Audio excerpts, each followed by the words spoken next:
Avis vascular centre మన దేశంలోనే the best varicose vein hospital. అంటే ఇప్పుడు మీ అబ్బాయి తర్వాత మళ్ళీ అల్లు అర్జున్ గారి సినిమాలోనే ఆ, launch చేశాడు. అది అయ్యాడు హ్యాపీ. అది ఒక మంచి అది హ్యాపీ.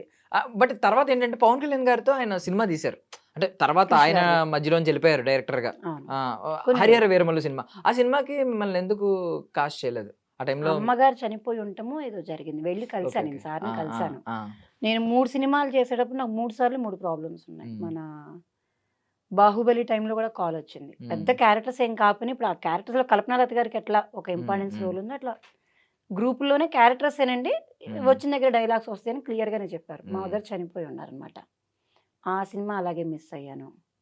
కొన్ని సినిమాలు నా బ్యాడ్ టైం అనుకోవాలి, లేదంటే నా కెరియర్లో ఇంకా నా కెరియర్ స్టార్ట్ అవడానికి ఇంకా టైం ఉందేమో అని అనుకొని నాకు నేనే సదురుకొని వదిలేస్తా. బట్ క్రిష్ గారు డైరెక్షన్ అంటే, క్రిష్ గారి సెట్స్ అంటే మీకు కొంచెం అత్తారిల్లు చాలా టైపా? ఇష్టం. పుట్టినిల్లు ఖచ్చితంగా. అత్తారిల్లు సినిమా సావిత్రి గారి డైలాగ్ ఉంటుంది కదా, ఆ, ఇది పుట్టినిల్లు అది అత్తగారిల్లు అని. అత్తారిల్లు, అలాగా ఖచ్చితంగా అది నా పుట్టినిల్లే అవుతుంది.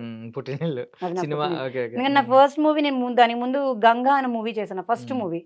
దానికంటే ముందు నేను మేకప్ వేసుకుంది ఒక చిన్న షార్ట్ ఫిల్మ్ కి, మన గోపాల్ పరుచూరి పరుచూరి గోపాలకృష్ణ గోపాల్. గారి అల్లుడు గారి సినిమా వెబ్ సిరీస్ కి, తులాభారం అనే వెబ్ సిరీస్ నా ఫస్ట్ మేకప్ వేసుకున్నా. ఆ ఫస్ట్ మేకప్ తర్వాత నేను ఫస్ట్ వేసుకున్న నెక్స్ట్ మూవీగా నేను మేకప్ వేసుకుంది గంగా. కానీ నేను ఇండస్ట్రీలో ఆర్టిస్ట్ గా నాకు గుర్తింపు తెచ్చింది మాత్రం గమ్యం.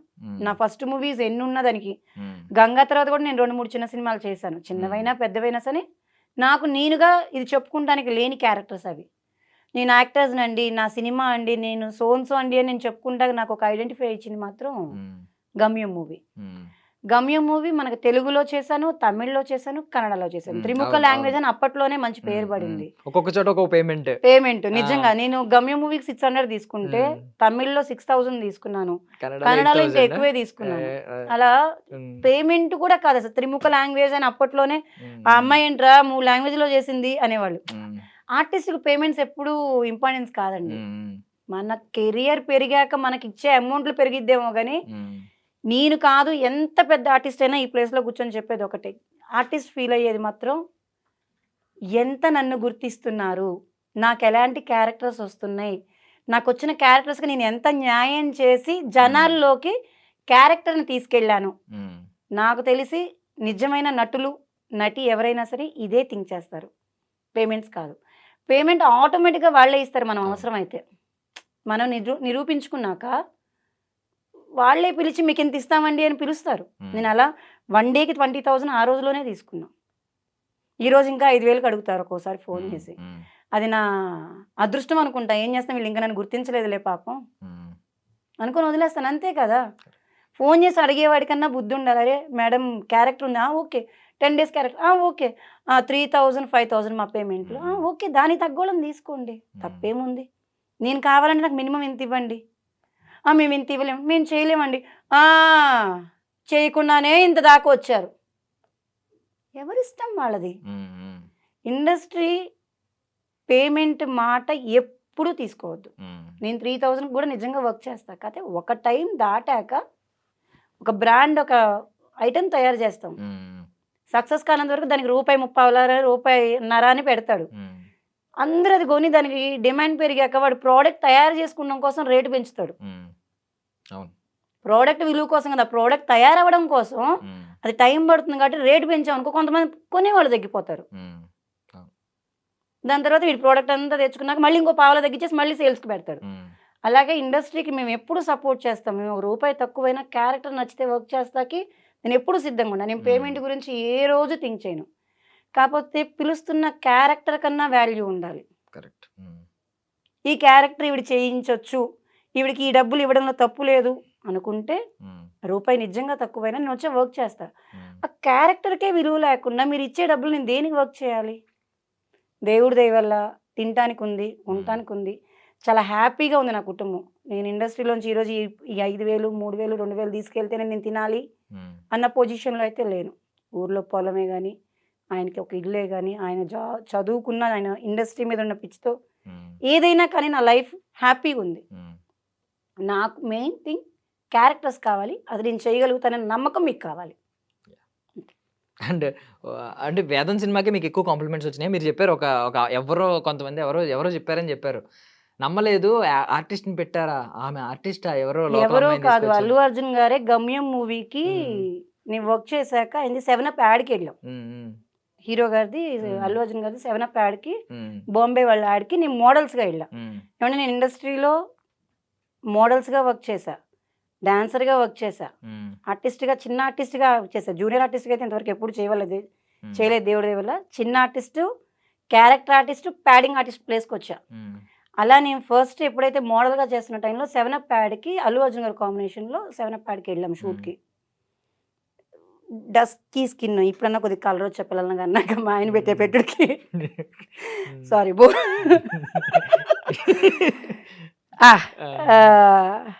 చాలా డస్కీ ఉండే స్కిన్. ఆయన కామెంట్ చేసేవాడు అనమాట, ఏంటి కలర్ అన్నట్టుగా. జస్ట్ ఏం చేసావు ఇంతకు ముందని సరదాగా వచ్చి మాట్లాడుతుంటే, సార్ నేను సోన్సో మూవీలో ఇట్లా నక్సలైట్గా చేశాను, నేను షూట్స్ క్యారెక్టర్స్ లేనప్పుడు మోడల్ షూట్స్ కూడా వస్తాను, కొద్ది మంచి మోడల్స్ ఇట్లా పేమెంట్ ఆ రోజుల్లో 600, 1000, 1500 అంటే ఎక్కువ, 2005, 6, 7 టైంలో ఇట్లా అయితే వస్తుందంటే, గమ్యం మూవీలో నక్సలైటా నువ్వా అన్నాడు. అవునండి నేనే అని. ఏమనుకున్నట్టు ఒక మాట చెప్తాను, పర్లేదు చెప్పండి. ఎవతరా ఇది, నిజంగా నక్సలైట్ని తీసుకొచ్చి పెట్టాను అనుకున్నాను, అది మీరేనా అని నన్నే అడిగారు ఆయన నా ఫేస్ మీద. అంటే ఆయన అప్పటికి అంత పెద్ద హీరో కాకపోయినా అప్పటికి అల్లు అర్జున్ గారు అంటే మంచి పేరు ఉంది. అదిగాక మన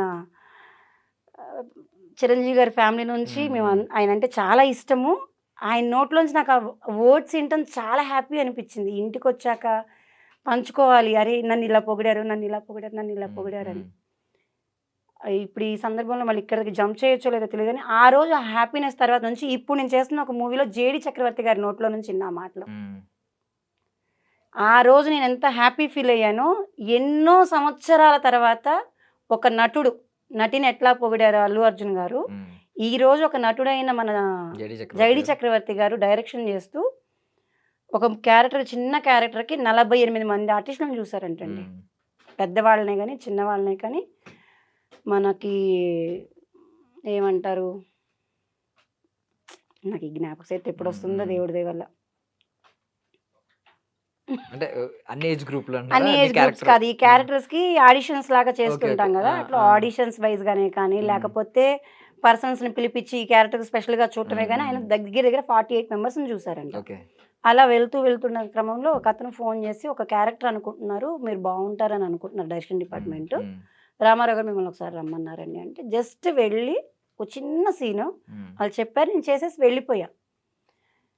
మీరు నమ్ముతారో లేదో, నేను సీన్ చేస్తున్నప్పుడు డైరెక్షన్ డిపార్ట్మెంట్ అయిపోయిందండి కట్ అని చెప్పని కూడా చెప్పలేను, అలా చూస్తుండిపోయాను నేను చేస్తుంది. సార్ ఇంకెంతకు మించి చేయలేమంటే అయిపోయిందా అని లేసాడు, రియలైజ్ అయ్యా ఆయన. ఆ సీన్ని తీసుకెళ్ళి జేడి చక్రవర్తి గారికి చూపించాక ఆయన 2 daysలో వచ్చిందండి నాకు కాల్, ఆఫీస్కి రమ్మంటున్నారు జేడి చక్రవర్తి గారు, ఆ సీన్ చూశారు బాగుందంటున్నారు, ఈ క్యారెక్టర్ మీ చేత చేయిస్తున్నారు. ఫస్ట్ టైం ఫీల్ అయ్యా. నన్ను ఒక కెమెరాలు, మనం ఎక్కడికన్నా వెళ్తున్నప్పుడు కెమెరాలు క్యాప్చర్ చేస్తూ ఉంటాయి కదా, మన వీడియోస్ తీస్తూ ఉంటారు, అలా నా పక్కన ఎవరు లేరని ఫస్ట్ టైం ఫీల్ అయ్యా. ఆ రోజు అల్లు అర్జున్ గారు అన్నప్పుడు ఎవరు లేరు, అసలు ఇన్ని ఫోన్స్ ఇంత టెక్నాలజీ కూడా లేదు అప్పుడు. ఇప్పుడు నా పక్కన పర్సన్ లేరని ఫస్ట్ టైం ఫీల్ అయ్యా. ఆయన పొగుడుతున్నారా, చెప్తున్నారా, అసలు దాని ఆనందాన్ని నేను తీసుకుంటుంటే నన్ను ఎవరు తీయట్లేదే, నన్ను ఎవరు క్యాప్చర్ చేయట్లేదే, ఇక్కడ సీసీ కెమెరాలు ఉంటే బాగుంటే నా ఎక్స్ప్రెషన్స్, ఆయన వర్డ్స్ తీసుకుంటాకి అంత హ్యాపీ ఫీల్ అయ్యా కొన్ని సంవత్సరాల తర్వాత. ఏ మూవీ అండి, ఏం సెట్స్ ఇప్పుడు ఇంకా సెట్ వర్క్ షూట్ జరుగుతుంది, చిన్న గ్యాప్ ఉంది, ఈ ఇయర్ కానీ నెక్స్ట్ ఇయర్ హాఫ్లో వచ్చేస్తుంది. చిన్న క్యారెక్టర్స్ మరి బయటికి చెప్పొచ్చో లేదో తెలియదు కానీ, చిన్న క్యారెక్టర్ ఒక 5 scenes ఉంటే 1 day షూట్ కంప్లీట్ అయిపోయింది. కంప్లీట్గా ఒక సీన్ చెప్పకూడదు అయితే, ఎందుకంటే వితౌట్ పర్మిషన్ మనం సీన్స్ బయటికి అనౌన్స్ చేయకూడదు క్యారెక్టరైజేషన్స్ని. చాలా అంటే చాలా బాగుంటుంది. నేను యాక్ట్ చేసిన విషయము, ఆ సీన్ విషయం పక్కన పెడితే, ఒక నటుడు నటిని పొగడడం అనేది గ్రేట్ థింగ్. ఆ రోజు అల్లు అర్జున్ గారు ఎంత ఇదిగా పొగిడారు ఒక నటుడయ్యి, ఒక నటిని, అరే దీన్ని ఇంత రియలిస్టిక్గా ఉంది అని ఆయన చెప్పిన వర్డ్స్ ఎంత బాగా నచ్చినాయో. అన్ని సంవత్సరాలు నా ఇండస్ట్రీ ట్రావెలింగ్లో జేడి చక్రవర్తి గారి మాటలు నాకు అంత హ్యాపీనెస్ ఇచ్చాయి. ఓకే, నేను ఇండస్ట్రీలో ఇంకా ఉండొచ్చు, నేను ఇంకా సాధించేది ఉంది, మేబీ నాకు ఆపర్చునిటీస్ రావట్లేదు, అందుకే నేను ఇలా ఉన్నానని నా మైండ్కి నేను ఆ రోజు నిజంగా ఫిక్స్ అయ్యా. ఒక్కొక్క టైంలో అనుకున్నారే, నేను నటించడం నాకు చేతగాక నాకు క్యారెక్టర్లు రావట్లేదా, నేను చేస్తున్న సినిమాలు బాగోట్లేదంటే, అన్ని సినిమాలు చెప్పుకుంటే చాలా బాగుంటాయి. గమ్యం, వీర, గోలిమార్, లెజెండ్, కృష్ణమందిర జగద్గురు, శశిరేఖ పరిణయం, బెదూర్ లంక, జాంబీ రెడ్డి, ఒకటి కాదు ఏవి కూడా మళ్ళీ బ్యాక్గ్రౌండ్ లేవు, అన్ని క్యారెక్టర్సే. ఒక్క సీన్ ఉన్నా ఇంపార్టెంట్, ఒక సీన్లో ఈ క్యారెక్టర్కి ఇంపార్టెన్స్ ఉన్న సీన్సే చేశా. అయినా నాకు ఎందుకు ఆపర్చునిటీస్ రావట్లేదు అనేది నాకు అర్థం కాదు. అల్లు అర్జున్ గారి తర్వాత చిరంజీవి గారు కూడా సైరా సినిమా షూటింగ్ లో మెచ్చుకున్నారు అని చెప్పి, అది యాక్చువల్లీ ఎడిటింగ్ లో పోయింది, ఆ scene Editing లో just పోలేదు. చిన్న కట్ కనిపించింది, అంటే మేము చేసినప్పుడు scene. సీన్ చేసాం, పెద్ద సీన్ అని చెప్పి. పెద్ద సీన్ చేసాం. ఏంటంటే అది ఆ సీన్ నేను విన్నది ఏంటంటే బ్రిటిషర్ కి మీరు బ్రిటిషర్కి పాలు ఇవ్వడం కాదు, అందులో బ్రిటిషర్ వచ్చేసి మెయిన్ మనకి ఇట్లా పన్ను కట్టడం అంటాం కదా, అవును అవును అప్పట్లో పన్ను కట్టడం. అవును. ఒక చెరువులో నీళ్లు తాగాలంటే పన్ను పన్ను కట్టలేదు కట్టాలి కాబట్టి మనం. నీళ్లు తాగం అక్కడ, నా అవును. బదులు దాని బదులు నువ్వు ఇది తాగు అని అవును, చెప్పేసి అవును. ఒక Scene డైలాగ్ ఉంటుంది. ఉంటుంది సీన్. దాని తర్వాత కట్టెలు ఏరుకుంటుంటే కట్టెలు ఏరుకుంటానికి నువ్వు పన్ను కట్టలేదు, నువ్వు ఎట్లా ఇదని చెప్పి అమ్మాయిని పాడు చేస్తారు. అలాగా నేను పన్ను కట్టకపోతే నా బిడ్డకు నేను పాలు ఇవ్వడానికి వీలేదని చెప్పి నన్ను Okay. వాళ్ళు చేసి నా మీదకి వచ్చి పాలు తాగుతారు ఆయన, ఆ క్యారెక్టరైజేషన్. ఇవి డైలాగ్ వర్షన్గా సీన్స్ చేసాం. కాకపోతే అది కూడా చెప్తున్నాం కదా మన టైం బ్యాడ్ అంతే. దాన్ని తీసుకెళ్లి సాంగ్లో కట్ షార్ట్స్ కింద పడిపోయినాయి, మౌంటేజ్ సాంగ్లో పడిపోయింది. సీన్ ఏం చేశాను అనేది లేకపోతే బ్రిటిషర్స్ని అయితే ఎప్పుడైతే హెడ్ ఇట్లా నరుకుతారో ఆ బ్లడ్ వచ్చేసి ఫేస్ మీద పడుతుంది, ఆ రియాక్షన్స్ షార్ట్స్ ఇప్పటికీ సాంగ్ చూసుకున్నా మనం కనిపిస్తాం. కాకపోతే అంత పెద్ద సినిమాలో మనం చెప్పిన డైలాగ్స్ చేసిన ఎమోషన్ సీన్స్ ఉంటే ఇంకొద్ది హైలైట్ అవుతుంది. అదొక ఎమోషనల్ సీన్ లా ఉండుంటే చాలా ఎమోషనల్ సీన్ అది. మేము కేరళలో మెయిన్ సీన్ చేసి వస్తే దాన్ని ఇక్కడ మళ్ళీ నానకరామగూడలో బూత్ బంగ్లాలో సెట్ వేసి సెట్లో కూడా వర్క్ చేసాం, అది సీన్ ప్యాచ్ వర్క్ కింద. ఇక అదే చెప్తున్నాం కదా, నేను చేసిన ప్రతి సినిమాలకి నా అదృష్టం ఎంతసేపటికి నన్ను వెనక నెడుతూనే ఉంటుంది, ఎప్పుడు స్టార్ట్ అయిద్దో ముందుకి. అంటే ఒక మాట అంటాను, అంటే మీకు మెగా ఫ్యామిలీ అంటే చాలా ఇష్టం. చాలా ఇష్టం. మెగా ఫ్యామిలీ కూడా అల్లు అర్జున్ గారు ఇష్టం, మెగాస్టార్ చిరంజీవి గారు ఇష్టం, నేను రామ్ చరణ్ గారు, రామ్ ఈయనకి ఇష్టం, పవన్ కళ్యాణ్ గారు కూడా చాలా ఇష్టం. చాలా బట్ ఇష్టం. వీళ్ళ సినిమాల్లోనే మీకు ఎక్కువ కట్లన్నీ అయిపోయినాయి. మరి నేను మీకు అల్లు అర్జున్ కొంచెం- గారి సినిమా చేశాను, చిరంజీవి గారి సినిమాలు చేశాను, పవన్ కళ్యాణ్ గారి సినిమా చేశాను, మన చరణ్ గారితో కూడా చేశారా? రామ్ చరణ్ గారితో చేశాను. okay. రామ్ చరణ్ గారు చేసా కానీ అది బ్యాక్గ్రౌండ్ డాన్సర్ గా చేశాను, మ్మ్. చిన్న సీన్స్ లో షార్ట్స్ లో కనిపిస్తా, సీన్స్ గా వర్క్ చేయలేదు. Okay. ఏ సినిమా అండి? అయ్యో మీరు ఇలా సడన్ గా అడగండి. ఉన్నాయి పిక్స్ ఉన్నాయి అంతే తప్పించి నేను బ్రెయిన్ లో అంతే కదా ఇదేం లేదు. మ్మ్. చెప్పుకునేది ఒక క్యారెక్టర్ చేసినప్పుడు ఈ సినిమా మేము చేసామని గర్వంగా చెప్పొచ్చు. దానివల్ల కొన్ని సినిమాలని బ్రెయిన్ తీసుకొని మ్మ్. అంటే చెప్పుకుంటే కాంబినేషన్ లో కూడా బాగా చేసినట్టున్నారు, ఆచార్యలో చేశారు కదా ఆచార్య combination. చేశాను, మ్మ్. ఆచార్య చిరంజీవి గారితో చేశాను. మ్మ్. ఇప్పుడు మన వాళ్ళ మేనల్లుడు సినిమాలు కూడా 2 సినిమాలు చేశాను. మ్మ్. సాయిధరం తేజ్ గారు, సాయిధరం తేజ్ 2 సినిమాలు. సాయిధరం తేజ్ కాదు, ఈయన ఆదికేశవ. ఆదికేశవ. Yeah. ఆదికేశవ చేశాను, దానికి మ్మ్. ముందు కూడా ఇంకో సినిమా చేశాను. అదే ఇది ఆ సినిమా చేస్తుంటారు, ఆ సినిమా చేశారు తెలుసు, ఐడియా ఉంది. 2 సినిమాలు చేశాను. మ్మ్. రంగరంగ వైభవంగా. మ్మ్. Yeah. నాకంటే మీదే ఎక్కువ చేశాను. ఇష్టం ఆ ఫ్యామిలీ. బట్ ఇది నెగిటివ్, అదేంటి నాకు మీకు లక్ తెచ్చి పెట్టాల్సిన మీ అభిమానం లక్ తీసుకురావట్లేదని ఎప్పుడన్నా అనిపించిందా? అరే ఇన్ని సినిమాలు చేసి కూడా వీళ్ళ సినిమాల్లోనే ఎక్కువ మనం కొన్ని కటింగ్. సినిమాల్లో పృథ్వీరాజ్ గారు అంటారు 30 years ఇండస్ట్రీ 30 years ఇండస్ట్రీ అని. మేబీ నాకు 25 కంప్లీట్ అవుతున్నాయి. ఇంకొక 5 years అయితే ఇలా చూసాకన్నా కనీసం ఏదైనా మదర్ రోల్స్ ఇస్తే లెంతీ క్యారెక్టర్స్ ఇస్తే ఉన్నా అంటే మీకు కూడా ఒక రోల్ పడి 25 years ఇండస్ట్రీ అని చెప్పి ఒక డైలాగ్ పడితే 30 years ఇండస్ట్రీ అని చెప్పుకునే రోజే వస్తుందేమో. ఓకే ఓకే నేను 29, ఆయనకంటే ఒక మాట మారాలి కాబట్టి 29 years ఇండస్ట్రీ అని చెప్పి చెప్పుకునే రోజు వస్తుందేమో. ఓకే. ఎందుకంటే ఇది తప్పించి ఇంకో ప్రపంచం తెలీదు. ఇండస్ట్రీ కాకుండా ఆ రోజుల్లో ఇడ్లీ అమ్మి ఉంటుంది, అది వేరే విషయం. కానీ ఈ రోజు ఇది కాకుండా నువ్వు ఇంకేమైనా చేస్తావా, చేయగలవా, చెయ్యి అని చెప్పినా నాకేమీ చేత కాదు. ఇప్పుడు ఎన్నో సినిమాలు ఆఫర్ దగ్గరకు వచ్చి ఏదో ప్రాబ్లం వల్ల మిస్ అయిపోయినాయి ఉన్నాయి.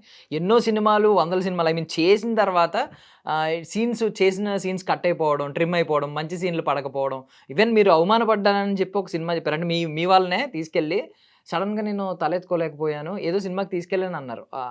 ఇదే అనుకుంటా, రంగరంగ వైభవంగా తర్వాత సినిమా ఆదికేశవాగ్ అనుకుంటా.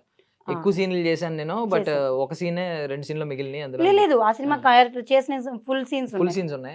ఆ సినిమా ఉంది, బెదుర్లంక సినిమా. ఈ 2 సినిమాలు, ఈ 2 సినిమాల్లో కూడా ఏ సీన్స్ కట్ అవ్వలేదు. కొన్ని సినిమాలు కట్ అయినాయి. ఇక స్పెషల్ గా చెప్పుకుంటే వాళ్ళని పాయింట్ అవుట్ చేసినట్టు ఉంటుంది తప్పించి మన గురించి చెప్పుకున్నట్టే ఉండదు.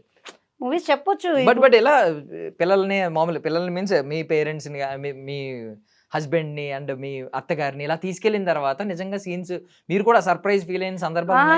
అబ్బా ఉన్నాయండి సినిమాలో నేను ఉన్నానని చెప్పి తీసుకొని వెళ్ళి కూర్చున్నా, తీరా చూస్తే సినిమాలో సీనే లేదు నాది.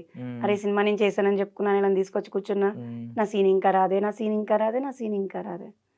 సర్లే ఎయిటింగ్లో పోయినట్టుంది, పోయింది అత్తమ్మ అని చెప్పుకున్నాం. ఏం చేస్తాం, వాళ్ళు అంత ఈజీగా తీసుకున్నారు, మీరు మీకు అలవాటు అయిపోయింది ఈజీగా తీసుకున్నారు, వాళ్ళు అలాగే తీసుకోగలిగారా? పాపం మా అత్తయ్య గారి వాళ్ళ ఫ్యామిలీ వైపు నుంచి ఇండస్ట్రీలో ఆయన ఫస్ట్ మెంబర్ అయితే నేను సెకండ్ మెంబర్. వాళ్ళకి ఇది టచ్ చేయలేదు. మా అమ్మగారి కన్నా కనీసం సినిమాలు చూసే ప్యాషన్ ఉంది. ఆంధ్ర వాళ్ళకి మనకి ఎక్కువ ఉంటుంది ప్యాషన్. తెలంగాణ వాళ్ళకి ఎంతైనా ఇప్పుడు జనరేషన్స్ బయటకు వచ్చే సినిమాలు తీస్తున్నారు తప్పించి పాత జనరేషన్ వాళ్ళకి ఎవరికి కూడా సినిమా ఇండస్ట్రీ మీద అంత గ్రిప్ లేదు. నా మీ కోడల సీరియల్లో కనిపించింది, మీ కోడలి సినిమాలో నిన్న కనిపించింది అంటే ఆవిడకి గర్వంగా ఉంటుంది. అంతే తప్పించి అరే ఈ సినిమా పోయిందే, ఈ సినిమాలో ఈ క్యారెక్టర్ పోయిందే అన్నంత అవగాహన ఆవిడకి లేదు సినిమాల గురించి. కాబట్టి పాపం ఆవిడకి నేను సంతోషించాను అంటే ఆవిడ సంతోషిస్తుంది, ఈ సినిమాలో నేను లేదు నేను బాధపడ్డానంటే నాతో పాటు బాధపడుతుంది. ఈ రెండే తెలుసు ఆవిడకి. ఇప్పుడు బాహుబలి సినిమా తెలుగు చిత్ర పరిశ్రమకి ఒక పేరు తెచ్చిపెట్టింది, ఖ్యాతి తెచ్చిపెట్టిన సినిమా. అలాంటి సినిమా మీకు మిస్ అయింది, ఇప్పటికేమన్నా కొంచెం ఆ రిగ్రెట్ ఉందా? బికాస్ బాహుబలిలో చేసిన వాళ్ళందరూ తర్వాత పెద్ద పెద్ద స్టార్స్ అయిపోయిన వాళ్ళు ఉన్నారు, అలాగే వెనకున్న వాళ్ళు ఉన్నారు. ఇక రిగ్రెట్ అంటే వెతుక్కుంటూ కూర్చుంటే చేసిన సినిమాలే మిస్ అయినాయి అని చెప్పి చాలా ఉన్నాయి. ఇక చేయని సినిమాల గురించి బాధపడుతూ కూర్చుంటే ఏమొస్తుంది? కాకపోతే అంత మంచి సినిమాలో మనం ఉంటే బాగుంటుంది అన్న ఫీలింగ్ ఎప్పటికీ ఉంటుంది ఆర్టిస్ట్కి. ఇప్పుడు మనం వేదం గురించే మాట్లాడుకున్నాం ఇప్పుడు దాకా, చేసిన సినిమాలోనే నేను లేను. ఇక దానికే నేను ఏం ఫీల్ అవ్వాలో తెలియని దానికి అసలు పిలిస్తే వెళ్ళని సినిమా గురించి నేను బాధపడినా వేస్ట్ కదా. ఇక దాని గురించి అయితే ఎప్పుడు థింక్ చేయలేదు. వాళ్ళ నాన్నగారు సినిమాలో మీరు చేశారు, వాళ్ళ నాన్నగారు డైరెక్ట్ రాజన్న చేసినట్టు. రాజన్న చేశాను. సో మన రాజమౌళి గారి గురించి రాజమౌళి గారు రాజన్న చేశాను, ఇంకొక మూవీ కూడా చేశాను నేను. రాజన్న ఒకటేనా?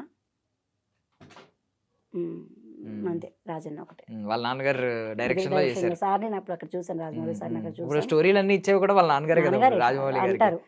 మనం మాట్లాడకూడదు కొన్ని. తెలిసి ఎలా ఉండేయండి ఇప్పుడు వాళ్ళ నాన్నగారు ఎలా ఉండేరు డైరెక్టర్ గా? ఏం చేసేవారు? అలా ఏం లేదు, మొత్తం ఆయన అక్కడే ఉండి సీన్స్ చెప్పడం గానీ, మన అదే సేమ్ టైం సార్ ఎంత ఉంటారో రాజమౌళి సార్ కూడా ఉంటారు, ఒక్కొక్కసారి సెట్ లో ఉంటారు. నాగార్జున గారు ఉన్నారు ఈరోజు సీన్స్ అంటే సార్ కూడా సపోర్ట్ కింద ఉంటారు. మెయిన్ సార్ చూసుకున్నా కూడా ఈ సార్ సపోర్ట్ చేస్తూ ఉంటారు. నేను చేసినప్పుడు నాగార్జున గారి కాంబినేషన్స్ ఎక్కువ చేసాము. అది కూడా ఎడిటింగ్ లో పోయినాయి. చెప్పుకుంటే ఇప్పుడు పెద్దవాళ్ళ సినిమాల గురించి చెప్పుకున్నట్టు ఉండదు తప్పించి నా గురించి నేను చెప్పుకున్నట్టు ఉండదు. ఎందుకంటే ఎవరన్నా ఎదిగిపోయినోడి గురించి మాట్లాడితే పెద్ద వాల్యూ ఉండదు. అరే వాడి మీద రాయేస్తుందిరా ఇది అంటారు. అలా నేను ఒకళ్ళ గురించి చెప్పాలన్న ఫీలింగ్లో అయితే నేను ఏమీ లేను. అట్లా ఎవరు కావాలని చేసింది కాదు, ఇండస్ట్రీలో జరిగే ఏ తప్పు కూడా ఎవరు కావాలని చేయరు. నిజంగా లక్, చిన్న వ్యక్తమైన అదృష్టం అనేది ఉంటేనే ఇండస్ట్రీలో నిలబడగలుగుతాం. ఆవగింజంతైనా రాసుకొని రావాలి. అంటే నేను ఒక మాట విన్నానండి ఇండస్ట్రీలో, మీరు అన్నట్టు చాలా మంది చెప్పే మాట ఏంటంటే టాలెంట్ తో పాటు లక్ ఉండాలి అని. ఇప్పుడు కొంతమంది చెప్తున్న మాట ఏంటంటే లక్ తో పాటు లాబియింగ్ ఉండాలి, ఇప్పుడు భజన చేయగలగాలి, భజన చేసిన వాళ్ళకే క్యారెక్టర్స్ అని. మీరు ముక్కుసూటిగా మాట్లాడేస్తూ ఉంటారు. ఇప్పుడు చాలా మంది మనం భజన చేసి పైకి రావాలి తప్ప, అలా పేరు తెచ్చుకోవాలి తప్ప, అలా వచ్చిన వాళ్ళకే క్యారెక్టర్లు తప్ప ఇలాంటి వాళ్ళకి తక్కువ అవకాశాలు అని చెప్పి విన్నాను. ఇది ఎందులో ఏమైనా వాస్తవం ఉందా? భజన నడుస్తుందా? దానికి మనం చెప్పేంత చూడమో కాదో తెలియదు కానీ భజన ఏమి ఉండదండి. ఇప్పుడు మీరు నాకు ఫ్రెండ్ అయ్యారు, మీరు మంచిగా యాంకరింగ్ చేస్తున్నారు, అరే అది యాంకరింగ్ అతను చేసావు కదరా సూపర్ ఉందిరా అని చెప్తా. అరే నా ఫ్రెండ్ నన్ను హ్యాపీగా మెచ్చుకుంది, అందులో బాగా చేశారంటే నెక్స్ట్ దానికి కూడా ఇంకా బాగా చేయాలన్న ఫీలింగ్ ఉంటుంది. అలాగా ఫ్రెండ్షిప్ జరిగే కొద్దికి మీరు చేసే ప్రతిదీ నేను ప్రోత్సహిస్తూ ఉంటా. మీకు నాకున్న ఫ్రెండ్షిప్ బాండింగ్ ఏమనిపిస్తుంది, అది నాకు చెప్తుంది, నా మైనస్లు చెప్తుంది, నా ప్లస్లు చెప్తుంది. మీకు నాకున్న థర్డ్ పర్సన్ ఏమంటారు, అమ్మ ఆడు మనం చేసింది దీన్ని చేసిన పెద్ద తేడా ఉందిరా, ఇది అంతగానం పొగుడుతుంది. మనుషుల్లో ఉండేది ఇదే. పొగడతా అంటే కింద నుంచి క్లాప్స్ కొడితే పైకి ఎగిరిపోతాం అనుకునేది కాదు. మనం చేసే పని మనకు సపోర్ట్ చేసే వాళ్ళు కరెక్ట్ పర్సన్ అయినా కూడా థర్డ్ పర్సన్ థింకింగ్ తప్పు ఉంటుంది తప్పించి భజన చేయాల్సిన అవసరం ఎవరికీ లేదు. ఎవరు ఎంత భజన చేసి ఎన్ని విధాలుగా ఇండస్ట్రీకి వచ్చినా నీ దగ్గర ఖచ్చితంగా టాలెంట్ ఉండాలి. ఒక సీన్ ఇస్తే సీన్కి ఎమోషన్ కానీ బాధని కానీ నవరసాలని పండించగలిగితేనే నువ్వు నటుడుగా ప్రూవ్ చేసుకుంటావు. నేను ఇప్పుడు ఎంతో పొగుడుతా డైరెక్టర్, ఎవరైనా ఒక మంచి డైరెక్టర్ గారిని నాకు క్యారెక్టర్ ఇస్తారు, ఇచ్చాక నేను ఆ క్యారెక్టర్ న్యాయం చేయకపోతే నేను ఎంత పొగిడి ఉపయోగం ఏముంది? ఇండస్ట్రీని ఎప్పుడు తప్పు పడటానికి చూస్తారు, చాలా మాటలు చెప్తారు, నేను ఎప్పుడు కూడా అలా థింక్ చేయను. నీ దగ్గర టాలెంట్ ఉందా, నువ్వు చేయగలుగుతావన్న నమ్మకం ఉందా, ఒక్కరోజు నీకు వస్తుంది. ఆ మాట నాకు ఎప్పుడు నా హస్బెండ్ చెప్తుంటారు. ఈరోజు క్యారెక్టర్ ఖాళీ అంటే ఈరోజు ఖాళీగా ఉన్న సమ్ ఎవరో ఫోన్ చేసి సంధ్య గారు రేపు షూట్ ఉంది ఇది అమౌంట్ అంటే సర్లే ఖాళీగానే ఉన్నాంగా వెళ్దాంలే.